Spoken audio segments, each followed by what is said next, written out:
বেশি রাগ দেখানো মানুষ বা বেশি রাগী মানুষদের 4টি ভালো গুণ। নাম্বার 1, তারা সবার ভালো চায়, কিন্তু দিন শেষে তারাই সবার কাছে ঠকে যায়, তারাই সবার কাছে বেশি কষ্ট পায়। রাগী মানুষগুলোকে আমরা মনে করি অনেক বেশি খারাপ, কিন্তু না, রাগী মানুষগুলো সবার ভালো করতে চায় আর দিন শেষে তারাই অনেক বেশি কষ্ট পায়। নাম্বার 2, কখনোই কাউকে তারা ধোকা দেয় না। রাগী মানুষগুলো হতে পারে একটু রাগী, কিন্তু এই রাগী মানুষগুলো কখনোই কাউকে ধোকা দেয় না।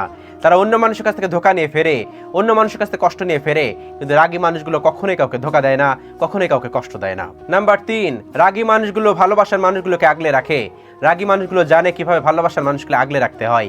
হতে পারে তারা রাগী, কিন্তু তারা ভালোবাসার মানুষগুলোকে অনেক বেশি কেয়ার করতে পারে, অনেক ভালোভাবে আগলে রাখতে পারে। নাম্বার 4, রাগী মানুষগুলোর মন খুব নরম হয়। আমরা মনে করি রাগী মানুষগুলো হচ্ছে হিংসুট মানুষ, রাগী মানুষগুলো হচ্ছে খারাপ মানুষ, কিন্তু না, রাগী মানুষগুলোর মন সবসময় নরম হয়। দেখবেন যে মানুষ রাগ করে, আপনার কাছে হুটহাট করে রাগ করবে, সেই মানুষের মন কিন্তু আবার ভালো হয়। কিন্তু আমরা এটা রিয়েলাইজ করি না, আমরা তাদেরকে ভুল ভাবি, আমরা তাদেরকে ভুলভাবে তাদেরকে দূরে সরিয়ে দেই। এটা কখনোই করা উচিত না। সবসময় মনে রাখা উচিত রাগী মানুষগুলোর মন অনেক বেশি নরম হয়। আপনার আশেপাশে এমন মানুষ থাকলে রিয়েলাইজ করে দেখবেন বা নিজের সাথে একটু মিলিয়ে দেখবেন। আল্লাহ রাব্বুল আলামিন আমাদের সকলকে বোঝার তৌফিক দান করুন। আমিন।